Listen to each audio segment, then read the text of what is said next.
Good morning. So you're a new homeschooler. I want to help you figure out where to get started. And this is a quick list of what I'm going to talk about in the presentation.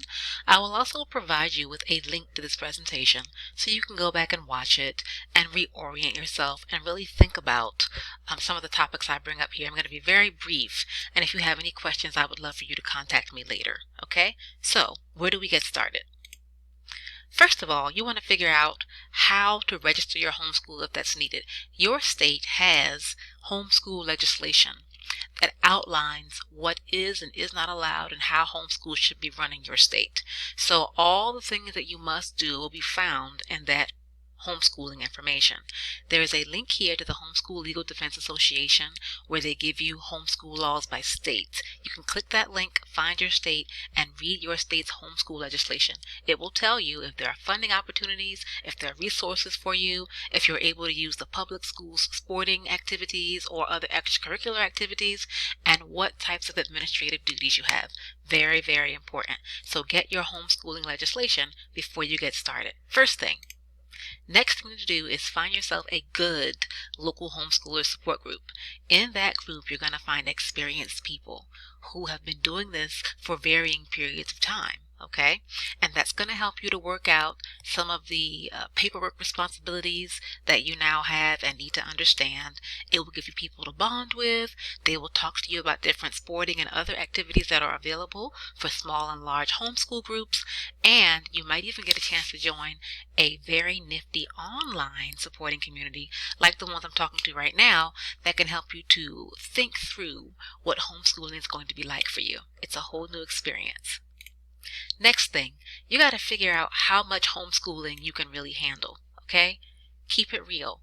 You are a parent at your house. You are not a school with 100+ faculty members, okay? So, first thing to figure out, how long is your school day?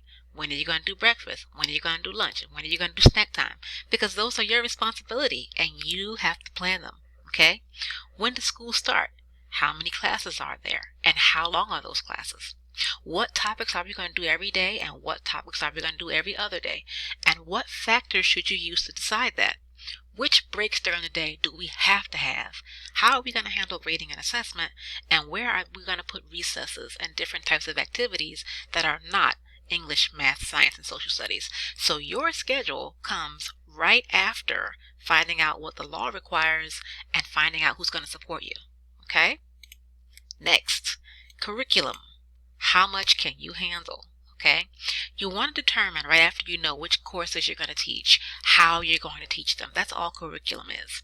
If you're going to use online coursework, then in curriculum, just put the name of that online coursework. If it's time for learning, or if it's going to be a CELUS, or if it's going to be some other type of programming, maybe the HSDLA online programming, whatever you're using, whatever kind of a Becca curriculum or whatever kind of book system, you want to put the subject area and the kind of curriculum you're using and the publisher and the year, who's the teacher, and what kinds of assessments you're using.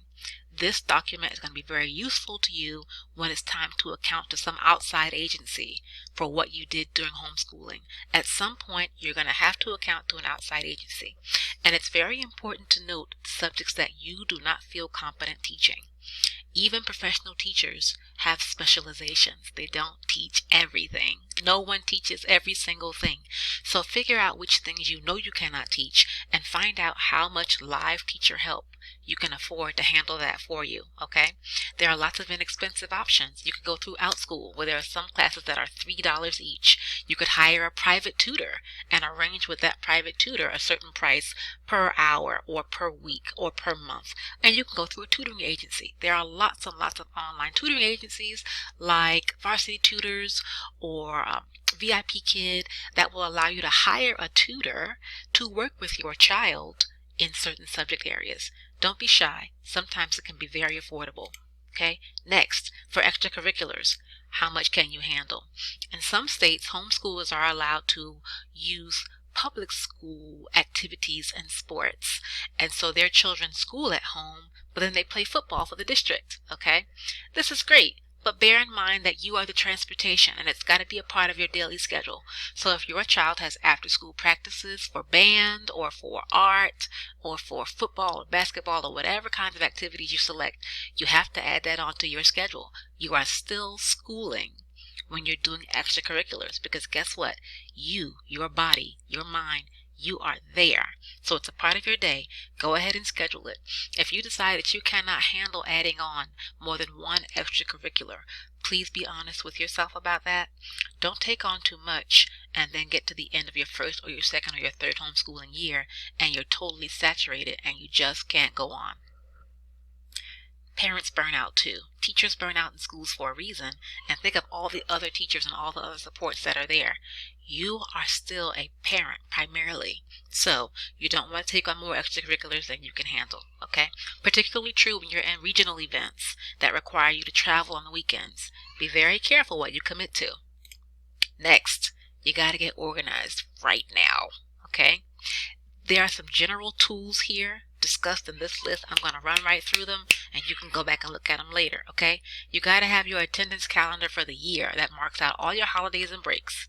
You need a school calendar that covers as many schooling days as what your state requires. Why? Because if you send your child back to school, you want them to have marked attendance days that show that they were in school as many days as the other children.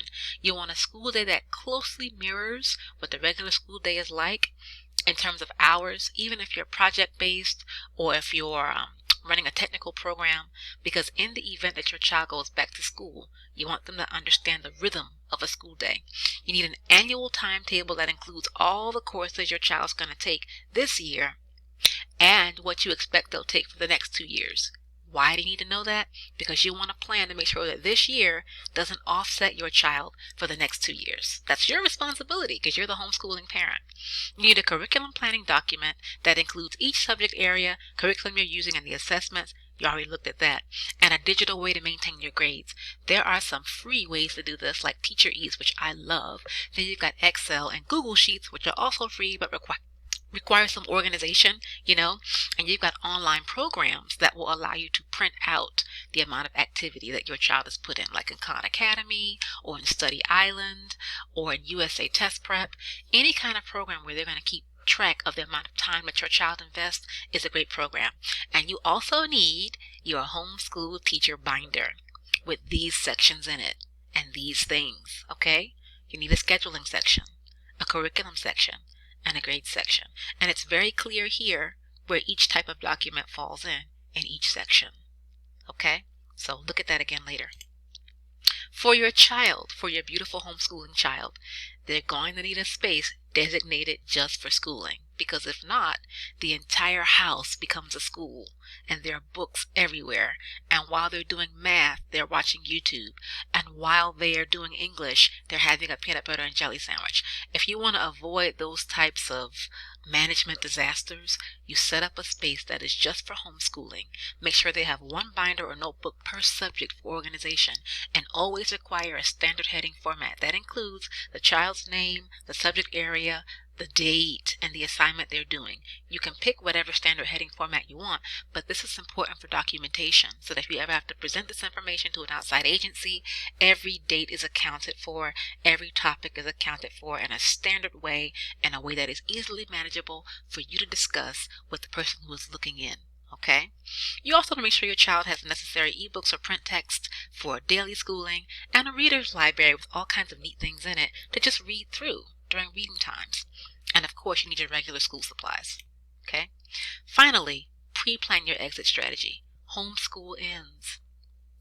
Homeschool does not go on forever. At some point, it ends.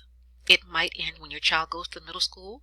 It might end when your child goes to high school. It might end when your child goes to college. But when it ends, there will be gatekeepers and there will be policies that have to be fulfilled for your child to move on to the next segment of their education or the next segment of their vocational development. So it's your responsibility as a parent to make sure that the end point is in mind, and that you've kept documentation that's going to support your child's transition into the next season of his or her life. So think about what assessments they'll have to be able to pass, what records they're going to need, if you need a portfolio.